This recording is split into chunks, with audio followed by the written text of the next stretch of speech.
जादुई मछली। बहुत साल पहले एक गरीब और मेहनती मछुआरा अपनी पत्नी के साथ रहता था। मछुआरा अपनी पत्नी से बहुत प्यार करता था, मगर बेचारा गरीब उसको खुश नहीं रख पाता था। मछुआरे की पत्नी हमेशा ही उससे नाराज रहती थी। मछुआरा लाख कोशिश करता, मगर उसकी पत्नी खुश ही नहीं होती थी। आ गए घर, फिर वही मछलियाँ लाए हो? तुम्हारी मछलियों की बदबू से मेरा घर गंदा हो गया है। मैं अब इस गरीबी से तंग आ गई हूँ। नाराज क्यों हो? मैं पूरी कोशिश कर रहा हूँ कि तुम्हें खुश रख सकूं। थोड़े साल रुक जाओ, मैं पैसे बचाकर तुम्हें बेहतर घर जरूर दिलाऊंगा। चलो हटो, हमेशा झूठ। मुझे तुम जैसे गरीब मछुआरे से शादी ही नहीं करनी चाहिए थी।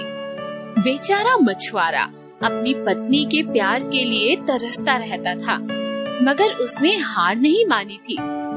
दूसरे दिन वो फिर से निकल पड़ा तालाब की मछलियाँ पकड़ने। बहुत देर तक बैठने के बाद भी उसके हाथ कुछ नहीं आया। अब मैं क्या करूं? अगर खाली हाथ घर गया तो मेरी पत्नी और भी ज्यादा नाराज हो जाएगी। हे भगवान, मेरी मदद करो। मछुआरा चिंता में डूबा हुआ था जब उसके कांटे में एक चमकीली मछली फंस गई। मछुआरा इस मछली को देखकर काफी खुश हुआ और तब मछली बोलने लगी। रुको, मैं एक जादूगर मछली हूँ। मुझे तुम्हारे बारे में सब कुछ पता है। अगर तुम मुझे छोड़ दोगे तो मैं तुम्हें एक वरदान दूंगी।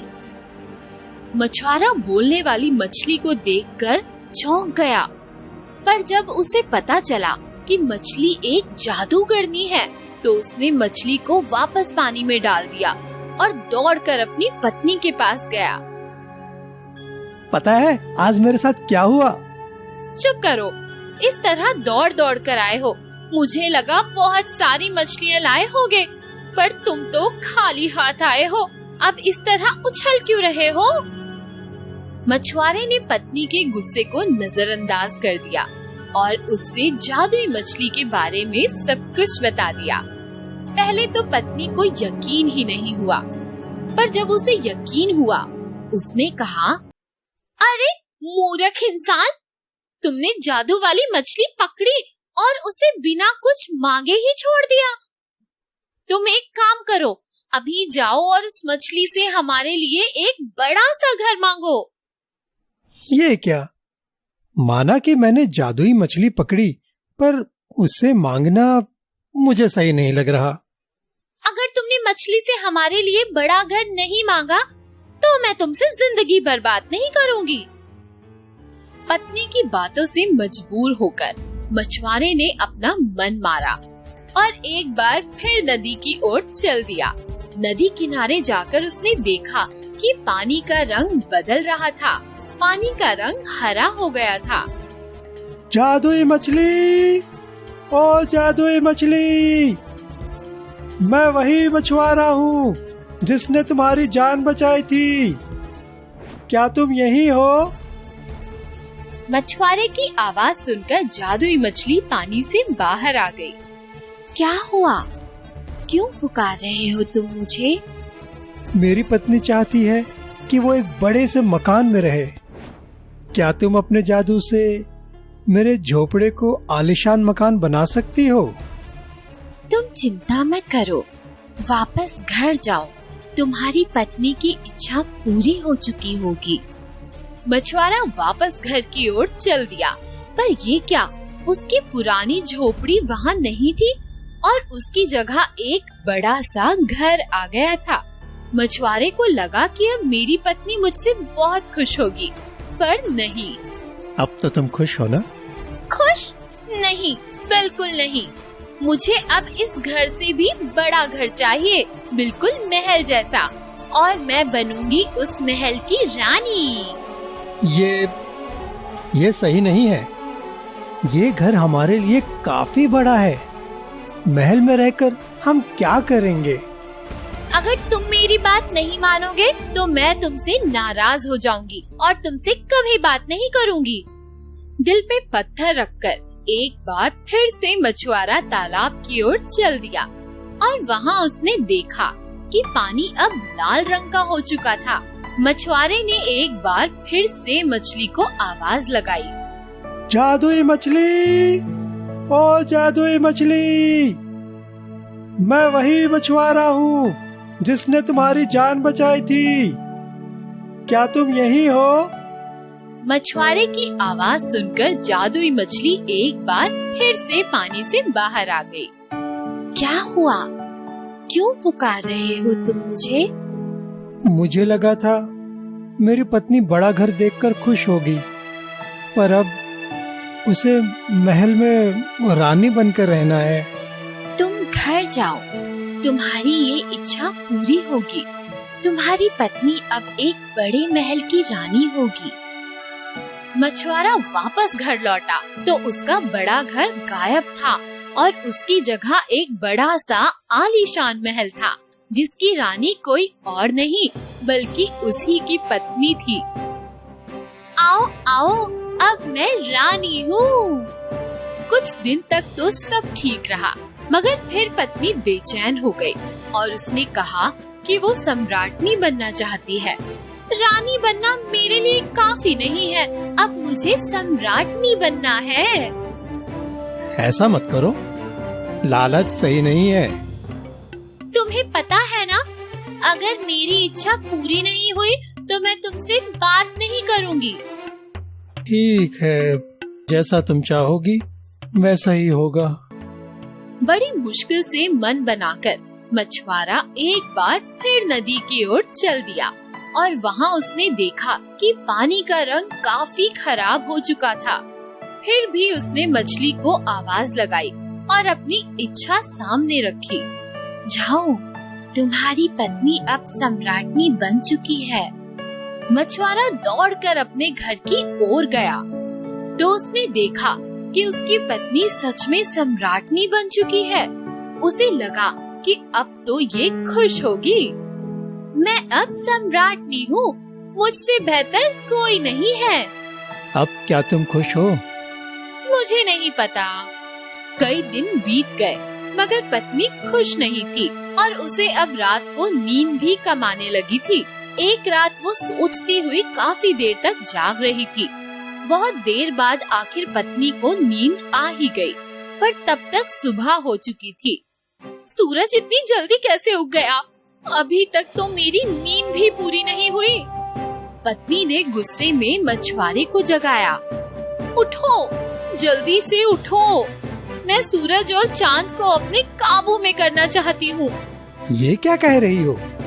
ये सब कुदरत है, इसके साथ छेड़खानी नहीं करनी चाहिए। तुम चुप रहो। अगर तुम मछली से ये नहीं मांग कर लाए तो मैं ना खुश हो जाऊंगी। मजबूर होकर मछुआरा एक बार फिर से बाहर निकल पड़ा और उसने एक बार फिर मछली को आवाज लगाई। तब तक वहाँ का माहौल खराब हो चुका था और तूफानी हवाएं चलने लगी। पानी का रंग पूरी तरह से काला हो चुका था। फिर भी उसने जादुई मछली को आवाज लगाई। मेरी पत्नी सर्वशक्तिमान बनना चाहती है। जाओ, तुम्हारी पत्नी जैसा चाहती है वैसा ही होगा। मछुआरा दौड़कर वापस गया, लेकिन ये क्या, महल पूरा खाली था और वहाँ कोई भी नहीं था। डरकर मछुआरा वापस पानी की ओर चला गया, पर वहाँ सब कुछ पहले जैसा हो गया था और पानी फिर से साफ हो गया था। जादुई मछली, ओ जादुई मछली, मैं वही मछुआरा हूँ जिसने तुम्हारी जान बचाई थी। क्या तुम यही हो? मछुआरे की आवाज सुनकर जादुई मछली पानी से बाहर आ गई। क्या हुआ? क्यों पुकार रहे हो तुम मुझे? मेरी पत्नी गायब है। क्या तुम्हें पता है कि वो कहाँ है? हाँ, तुम्हारी पत्नी सर्वशक्तिमान बनना चाहती थी और वो तो कभी दिखाई नहीं देते, इसलिए तुम्हारी पत्नी भी गायब है। मछुआरे ने जब ये बात सुनी तो वो बहुत रोया। नहीं नहीं, मुझे मेरी पत्नी वापस दे दो, मैं उससे बहुत प्यार करता हूँ। मुझे माफ कर दो, मैं वरदान को वापस नहीं ले सकती। नहीं, तुम ऐसा नहीं कर सकती, तुम्हें मुझे मेरी पत्नी वापस देनी ही होगी। ठीक है, जाओ, अब तुम्हारी पत्नी तुमसे खुश होगी।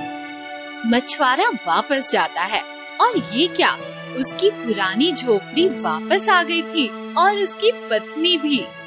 पर इस बार वो गुस्से में नहीं थी, बल्कि उसे समझ आ गया था कि खुशी अपने अंदर ही होती है। लालच बुरी बला है। बुद्धिमान दर्जी। एक बार की बात है, एक राजा जंगल से शिकार करके लौट रहा था। आते समय रास्ते में उसके कुर्ते का बटन टूट गया। सेनापति, हमारे कुर्ते का बटन टूट गया है, जाओ जाके किसी दर्जी को लेकर आओ। जी महाराज, मैं अभी जाकर लेकर आया। सेनापति जल्दी वहाँ से जाता है और पास के गांव में जाकर एक दर्जी का पता लगाता है। सुनो दर्जी, तुम्हें एक कुर्ते का बटन लगाना है, पर ध्यान रहे कि जिसके कुर्ते का बटन लगाना है वो खुद राजा साहब है। दर्जी ये सुन के थोड़ा घबरा जाता है और मन ही मन सोचता है, अगर कुछ भी गलती हुई तो राजा जी सिर धड़ से अलग कर देंगे। डरो नहीं, चलो जल्दी से अपना सामान ले लो। दर्जी एक झोले में जल्दी से धागा, कैंची और सुई डाल के सेनापति के साथ चल देता है।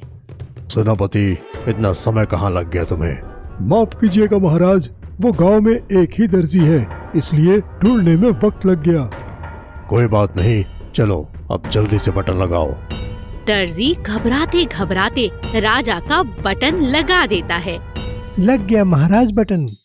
बोलो, क्या चाहिए तुमको?